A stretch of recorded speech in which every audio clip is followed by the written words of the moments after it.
Namaste. Today I'm going to read Volume 1, Book 2, Rudra Samhita, Part 2, Chapter 14, The Birth of Sati and Her Childish Sports in the Shiva Puran. Om Vakrat Namakaya Surya Kuti Sampur.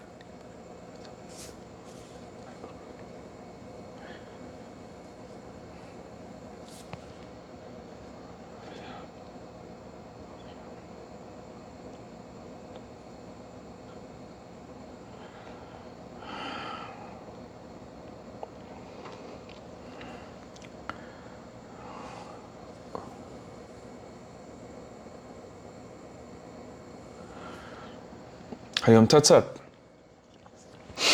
Brahma said, in the meantime, O celestial sage, I, the grandfather of the worlds, came there on hearing the incident.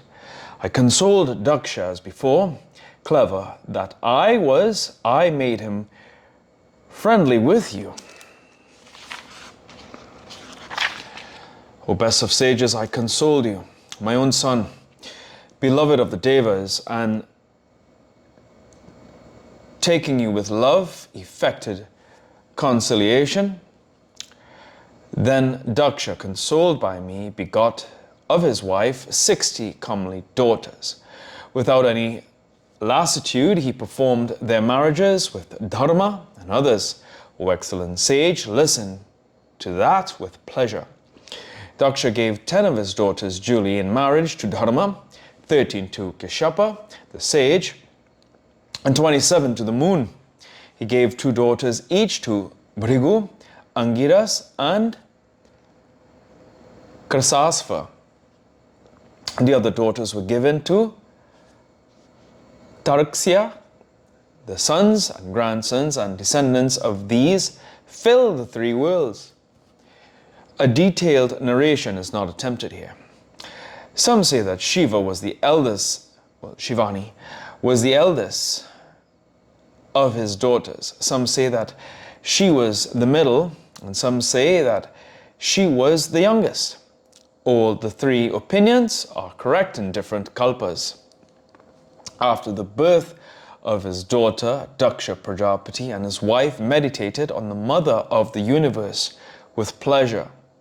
Then he lovingly eulogized her with words choked at the throat and repeatedly paid respects to her, humbly joining the palms in reverence.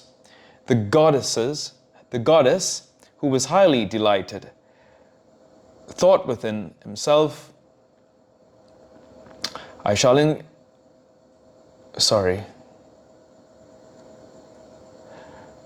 me read this again, there's a typo. The goddess, who was highly delighted, thought within herself, I shall incarnate in Varini in order to keep my word. O excellent sage, then the mother of the universe spoke to Daksha in mind. Then Daksha shone forth splendidly. In an auspicious hour, he disposed his semen and his wife. Thus, full of compassion, Shivani began to reside in the womb of Daksha's consort. All the characteristic signs of pregnancy appeared in her. Day 1, thanks to the power of the presence of Shiva, of Shivani, Virini had an auspicious appearance and shone all the more with mental pleasure. Befitting the loftiness of his mind, customs and manners current in his family, and the injunctions of the Vedas, Daksha performed the rites of Pumsavana, etc., out of affection. Great festivities accompanied those rites. Daksha presented liberal sums of money to the Brahmins. On coming to know that the goddess had come to the womb of Varini, Vishnu and other devas became very gay. They all approached her and paid frequent respects to the benefactress of the worlds, eulogizing the mother of the universe. Delighted in their hearts, they praised Daksha and Varini in various ways and went to their respective abodes. O Narada, 9 months had passed with due observance of worldly conventions. in the 10th month, in an auspicious happy hour, when the moon, the stars, and the planets were favorably disposed, Shiva suddenly appeared, O sage, in front. Well, Shivani suddenly appeared, O sage, in front of her mother. As soon as she was born, Daksha was highly pleased. On seeing her extremely brilliant, he was convinced that she was the goddess Shivani herself. O excellent sage, when she was born there was a gentle shower from the clouds accompanied by that of flowers. The quarters became tranquil immediately. The devas gathered in the sky and played on musical instruments. Sacrificial fires kindled calmly. Everything indicated auspiciousness. On seeing the mother of the universe born of Varini, Daksha joined his palms in reverence, paid respects to her, and eulogized her. Daksha said, O goddess, the eternal mother of the universe, obeisance to thee. O great goddess, the truthful and truth-featured, be pleased. I bow to thee, the bestower of benefits, thee who art auspicious, calm, great illusion, mystic, slumber, and identical with the universe. I bow to thee, the great mother of the universe, the great goddess, by whom formerly Brahma had been directed to create the worlds which he carried out. I bow to thee, great support of the universe, the great goddess, by whom formerly Vishnu had been directed to sustain the universe, which he has been doing always. I bow to thee, the great mother of the universe, the great goddess, by whom formerly Rudra had been directed to annihilate the universe, which he has been doing always. I bow to thee, Shivani, of Rajasika, Sattvika, and Tamasika forms, performing everything always, and the goddess, mother of the three deities. O goddess, enjoyment of worldly pleasures and salvation are always within the reach of that person who meditates on thee in the form of Vidya and Avidya every day. O goddess, he who directly perceives thee, the sanctifying deity, will certainly attain salvation with the discrimination of Vidya and Avidya. O Mother of the Universe, those who eulogize thee with the names of Bhavani, Ambika, Jaganmaya, and Durga will have everything. Brahma said, Shivani, the Mother of the Universe, eulogized by Daksha, the intelligent, said to Daksha without making it heard by her mother, Shivani, the great goddess and the source of future creation, made everyone deluded and said in such a manner that Daksha heard the truth and not anyone else. The goddess said, O Prajapati, I have been appropriated formally for becoming your daughter. Your wish has been fulfilled now. You can carry on your activities of penance. Having spoken thus to Daksha, the goddess assumed infancy through her illusory power and began to cry near her mother.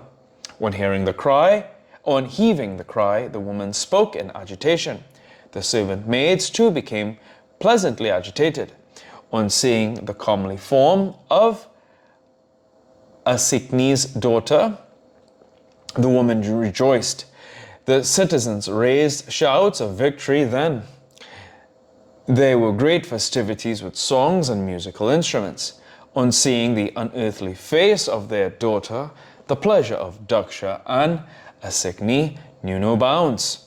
Daksha duly performed all the conventional ceremonies and the rites of the Vedas. He gave various gifts to the Brahmins and money to others. Songs and dances were performed everywhere in a befitting manner. Musical instruments played auspicious songs respectively. Hari and other gods came with their attendants along with the sages and joined the festivities. On seeing the daughter of Daksha, the goddess mother of the universe, they bowed and eulogized her with auspicious hymns. In their great delight, they shouted cries of victory. They praised Daksha and Varini in particular. Then at their bidding, the delighted Daksha named her Uma, since she inherited good qualities and was greatly admired. Her other names in the world were assigned afterwards. They are auspicious and quell miseries in particular. With palms joined in reverence, Daksha bowed to Hari, me, devas and sages. He eulogized and worshipped all. Then Vishnu and others praised Daksha and in joyous mood returned to their respective abodes, remembering Shiva accompanied by Shivani. Consecrating the daughter in a befitting manner, the mother fed her with fresh milk in the usual manner of feeding infants. Duly nurtured by Varini and the noble soul Daksha, she flourished every day like the digit of the moon in the bright half of a month. O excellent Brahmin, even in her infancy the good qualities entered her, like all the beautiful digits entering the moon. While she was engaged in various sports in the midst of her girlfriends, she used to draw pictures of Shiva every day. Whenever she sang sweet songs, as is usual in childhood, she remembered Stanu, Rudra, the suppressor of Kama. The couple, Daksha and his wife, found her unrivaled mercy increase, even as she had been a great devotee in childhood itself, endowed with qualities of childhood and making her own residence flourish. She delighted her parents forever. Footnotes.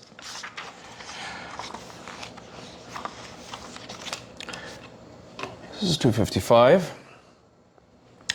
Reverence is made to three debts. Three debts which every person belonging to first three Varnas owes to the ancient sages, the ancestors and the gods. He owes Brahmacharya, or study of the Vedas, to the rishis, sacrifice and worship to the gods, procreation of a son, to the mains, see Manu 6:35. In later times, two more debts, benevolence to mankind and hospitality to guests, are added.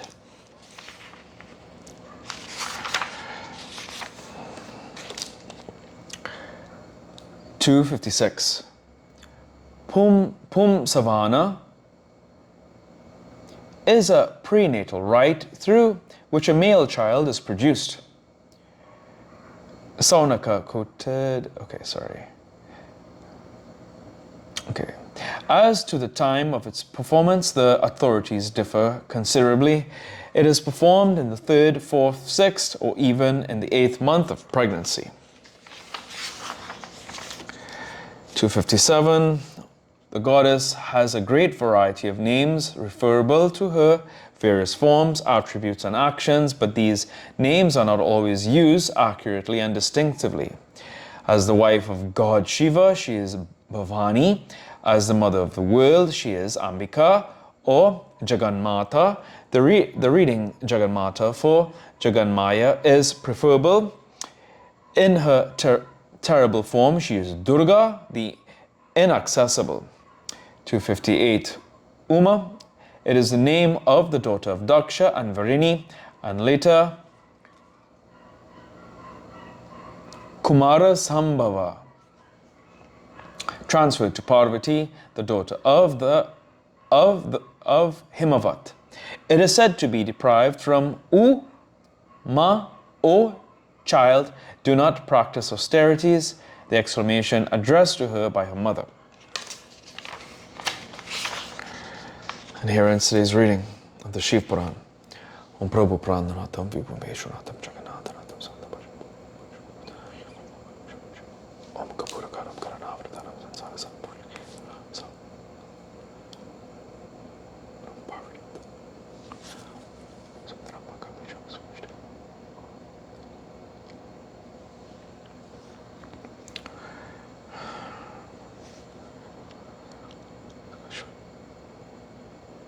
Om Tuya Mata Chapita Tumeva Pandusha Chasaka Tumeva Vidya Dravinam Tumeva Tumeva Sarvam Om Shanti Shanti.